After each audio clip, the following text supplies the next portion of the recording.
In this short video, we'll be looking at arts and technology in the early years. When we think of the arts, our thinking is often limited to particular preconceived notions of what art is. However, art can be experienced in many forms. The Oxford Dictionary defines art broadly as the expression or application of human creative skill and imagination. While particular fields do lend themselves to creativity, such as visual arts, music, dance, and drama, children experience art in various ways as they explore and make meaning of concepts and ideas around them through creative and imaginative ways. More recently, children have had an additional tool to express themselves through, and that's technology. So why talk about the arts and technology? Because it's often misunderstood, undervalued, or seen as a pleasantry, not an essential in comparison to other subject areas. Many theorists agree that the arts nurtures the whole child, and we can see this when we consider the physical, social, emotional, creative, and cognitive benefits. The arts and technologies may not seem like the most physically challenging subject areas, but if you observe the concentration on a child's face as they manipulate a pencil as they draw, or do up the buttons of their dress-up costume, or click and drag icons on a computer, it is clear that the challenge is very real. These are called fine motor skills, and they involve the coordination of small muscle movements, such as the ability to synchronize the hand and finger with the eyes.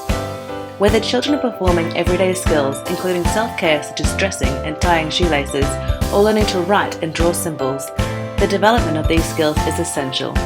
Not being able to perform these everyday tasks can lead to great frustration and poor self-esteem if not tackled in the early years. Testing activities such as drawing, painting, sculpting, cutting and pasting, sewing, threading, and playing musical instruments all provide children with opportunities to practice their fine motor skills in ways that's appropriate for their development.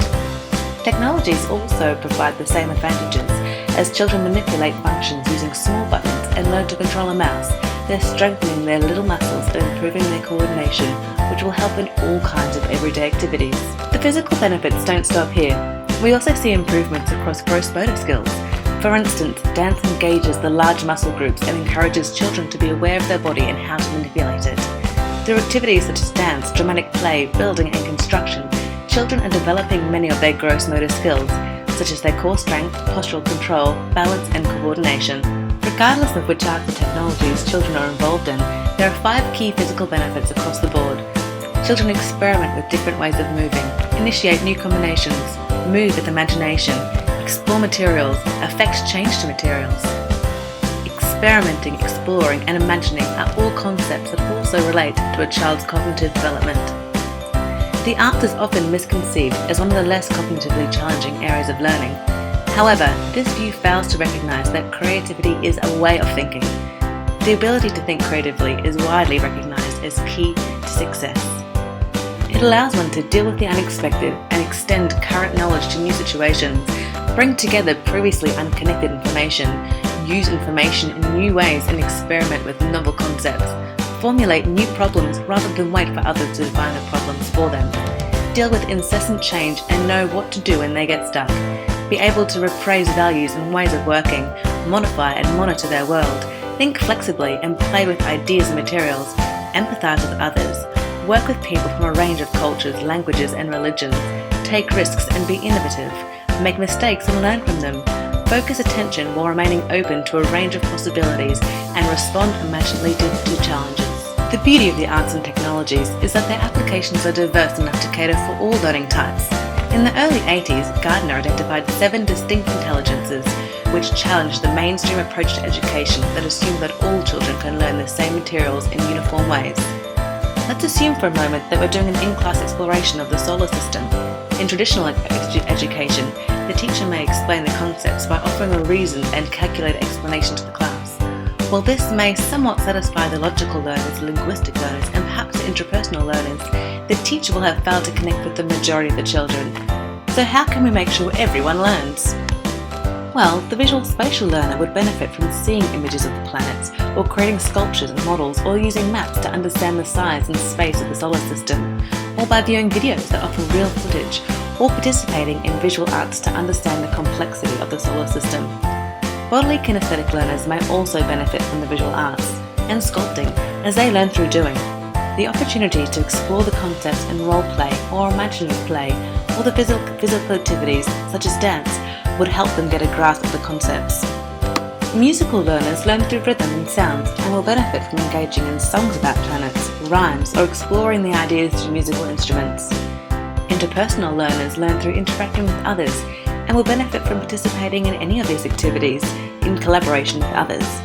Intrapersonal learners, on the other hand, are more independent learners and enjoy the solidarity and reflection time that activities such as the visual arts and craft activities can offer.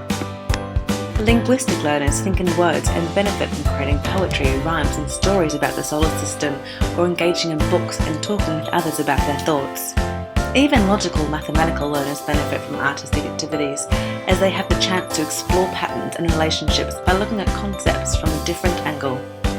Engaging with the subject in varying ways ensures all learners can make connections with the content, which explains the social-emotional benefits of the arts. The arts invite children to communicate their thoughts, feelings and emotions, which is one reason it's so valuable in the early years when working with children who can't yet write. Excuse the long quotation as I use Austrian Professor of Art Education Victor Lowenfeld's words to explain just how powerful the arts are. The child who uses creative activity as an emotional outlet will gain freedom and flexibility as a result of the release of unnecessary tensions. However, the child who feels frustrated develops inhibitions and, as a result, will feel restricted in his personality. The child who has freedom and flexibility in his expression will be able to face new situations without difficulty. Through his flexible approach towards his expression of his own ideas, he will not only face new situations properly, but will adjust himself to them easily. The inhibited and restricted child, accustomed to imitating rather than expressing himself creatively, will prefer to go along set patterns in life. He will not only be able to adjust to new situations quickly, but will rather try to lean upon others as the easier way out, since it's generally accepted that progress, success and happiness in life depend greatly upon the ability to adjust to new situations. The importance of art education for personality growth and development can easily be recognised. So how does technology fit into all of this? Compared to the picture of engagement and emotion that I've painted for the arts, technology may seem like a passive model of child learning. While some theorists support this notion, it can't be denied that children light up when using technology. Whether it be a computer, a digital camera, an interactive whiteboard or an iPad, you can immediately see their interest, engagement and social interaction, collaboration and creativity. And the potential of the technology for that child's learning becomes very clear. It's important to note that working with technology is like any other experience in the early years. All experiences should be play-based, present the child with a cognitive challenge, give a sense of control and encourage creativity, playfulness and personal expression. This view of early years experiences is backed by decades and decades of solid research. Let's go back over a century with the work of Piaget. Arguably, one of Piaget's biggest contributions was reconceptualizing children as active thinkers who learn by constructing their own understandings. He reframed learning as an essentially creative process. According to Piaget, it's through this thought process that children move from a pre-operational stage of development to a concrete operational stage of development, where they have the ability to imagine what-if situations. The ability to think in this way is critical for academic areas of learning, where children need to learn to hypothesize and conduct mathematical operations. The arts and technologies enable this level of thinking. We see this as children experiment with cause and effect when navigating through a computer, or discriminate between reality and imagination when role-playing and dramatic play, and by engaging in a combination of physical activity and mental processing when practicing visual arts. Piaget was not alone in his view of children as active thinkers. Other educators and philosophers were piping up with similar notions of child development around the same time. Montessori and Vygotsky agreed with Piaget, and they all concurred that education should be child-centered, active and interactive, and involve the social world of the child. These views found a receptive audience and brought about a progressive education movement that has led us to early years education as we know it today. Today, the arts and technology is recognised as essential to an early years curriculum if we are indeed striving towards an approach that is child-centered and respectful of their ways of knowing and learning. Through the arts and technologies, children have the freedom to navigate their learning experiences, learn at their own pace and engage in a constructive exploration of their world. Eisner suggests that in this sense, the arts in all their manifestations are close in attitude to play. Play is a term we hear a lot these days in early years education circles. It is a central theme in Australia's early years learning framework, which states that play is a context for learning that allows for expression of personality and uniqueness, enhances dispositions such as curiosity and creativity, enables children to make connections between prior experiences and new learning, assists children to develop relationships and concepts, and stimulates a sense of well-being. Sticking with Eisner's view that art and play can be one and the same, it is easy to see that these benefits of play can also be said for that of art. The framework goes on to mention the importance of arts for children in the early years and the ways it can be used to communicate, explicitly stating the value of music, movement, dance, storytelling, visual arts, media, drama, and the technologies in developing early literacy. As children enter the primary school years, the approach to the arts becomes much more segmented, with specific time designed for specific subject. Each artistic domain is treated as an individual learning area. In dance, students explore and understand the body and practice communicating through choreographed and improvised movements.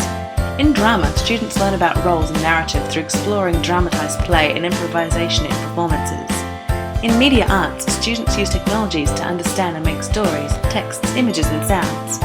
In music, students learn about rhythm and the different roles of musicians. They explore their own voice, experiment with instruments and appreciate music.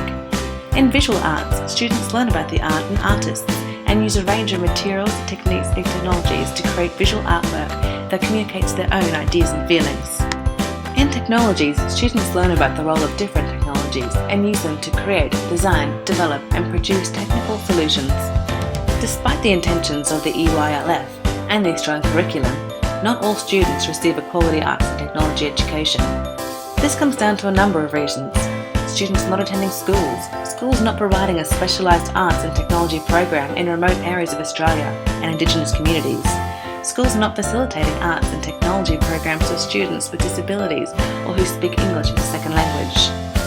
Despite extensive evidence that links music and art-based programs to better grades and better social sense of well-being, only a quarter of Australian school students are estimated to have access to these programs and the specialised teachers to run them. A 2013 research found that almost half of Australian children living in disadvantaged communities and low-income families did not participate in any art or cultural activities. Additionally, most of these children have limited access to technologies, and over 90% of them have no access to the internet at home. These findings not only stand against national educational aims, but also fail to meet Article 31 of the United Nations Rights of the Child, which states that every child has the right to rest and leisure, to engage in play and recreational activities appropriate to that child, and to participate freely in cultural life and the arts. A recent Australian initiative called the Song Room works to close this gap by implementing in-school workshop programs and community-run programs aimed specifically at children facing disadvantages.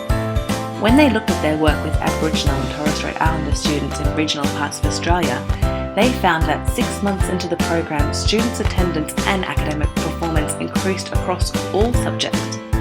Similar results were seen with their work with students from refugee backgrounds. These children also expressed a better sense of well-being, belonging and engagement with learning as a result of the program. As well as teaching students, the Song Room also teaches teachers how to embrace the arts in their classrooms and how to continue providing rich learning experiences in a way that's supportive and inclusive of all types of learners from all backgrounds and levels of ability. While programs out there such as the Song Room hold an invaluable role in advocating for children's arts, all teachers, families, children and the community at large can play their part in encouraging creativity, artistic expression and the use of technology. By supporting the arts and the child's right to learn, we are challenging outdated notions of the arts and misconceptions about the role of technology in a child's development. We are setting up a culture that values the arts and technology and ensures all children have access to the benefits that are so critical to their development and well-being.